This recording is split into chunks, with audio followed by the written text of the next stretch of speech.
India, a history of extraction. India, with its ancient civilizations and fabled riches, has always been a magnet for ambitious empires. From Alexander the Great to the Mughal dynasty, each sought to claim a piece of its wealth. Yet none left a mark as deep and enduring as the British Empire. The East India Company, initially traders seeking spices and textiles, gradually morphed into a powerful force, eventually ruling over the Indian subcontinent for 2 centuries. This transition was fueled by a potent combination of military might, political maneuvering, and an insatiable appetite for India's resources. The British were mesmerized by India's vast natural treasures, from fertile lands yielding cotton, indigo, and opium to rich deposits of coal, iron ore, and precious metals. India became a treasure chest for the empire.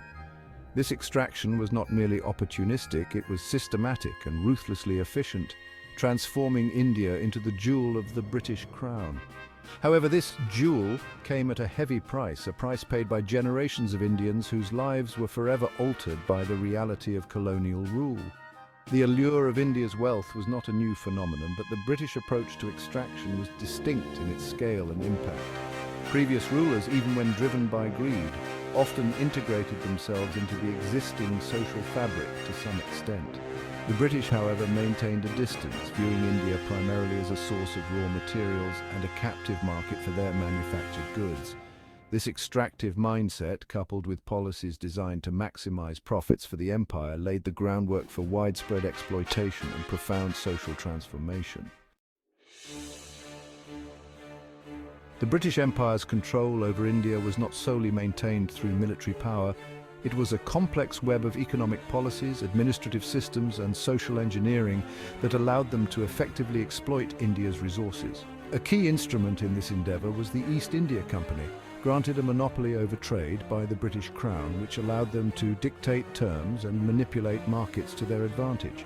Land revenue policies, often implemented with brutal efficiency, forced Indian farmers to cultivate cash crops like indigo and opium instead of food grains, leading to famines and widespread hardship. This shift towards cash crops served the dual purpose of generating revenue for the British and ensuring a steady supply of raw materials for their industries back home. The impact on India's rural economy was devastating, pushing millions into poverty and dependence. The British also deliberately undermined India's once thriving textile industry. Indian textiles, renowned for their quality and craftsmanship, were subjected to heavy taxation in Britain, while British-made textiles flooded the Indian market, often duty-free.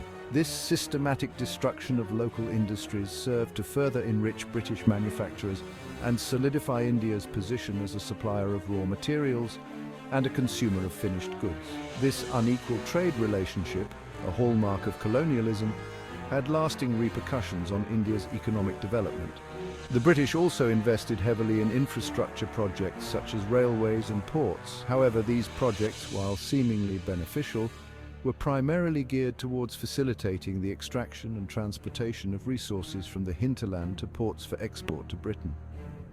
The profits generated from these ventures rarely trickled down to the Indian population, who bore the brunt of the labor and displacement associated with these large-scale projects.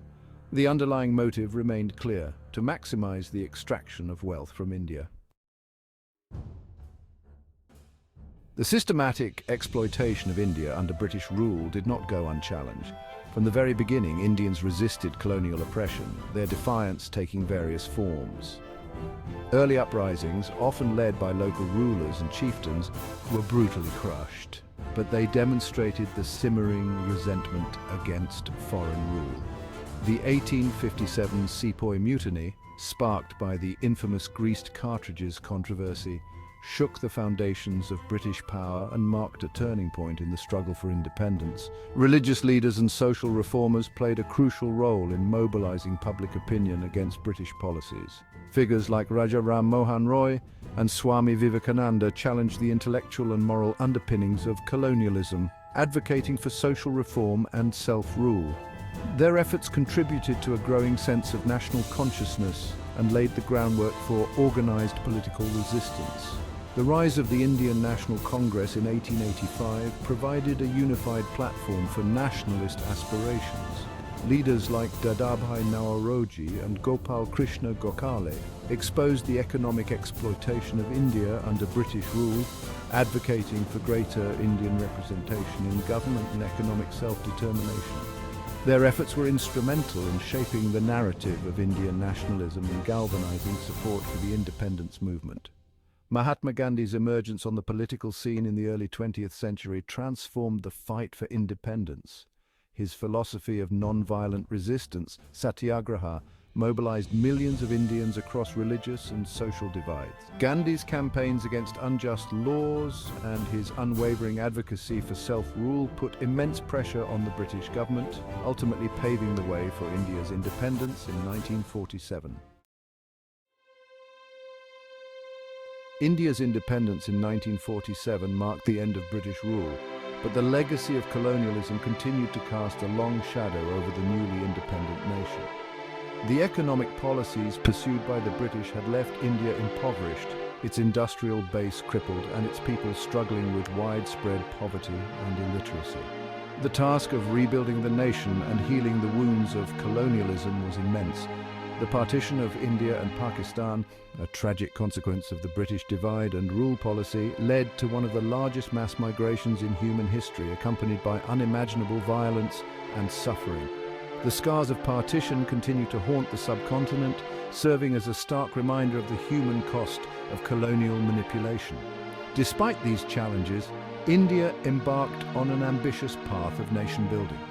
The government implemented policies aimed at promoting industrial growth, achieving self-sufficiency in food production, and expanding access to education and healthcare. While progress has been uneven, India has made significant strides in improving the lives of its citizens and emerging as a global power. However, the ghosts of colonialism continue to linger. Economic disparities persist, often following the fault lines of caste and religion, legacies of the British system that exacerbated existing social divisions. The challenge for India today is to confront these legacies head-on, to build a more equitable and just society while harnessing its immense potential to shape the future.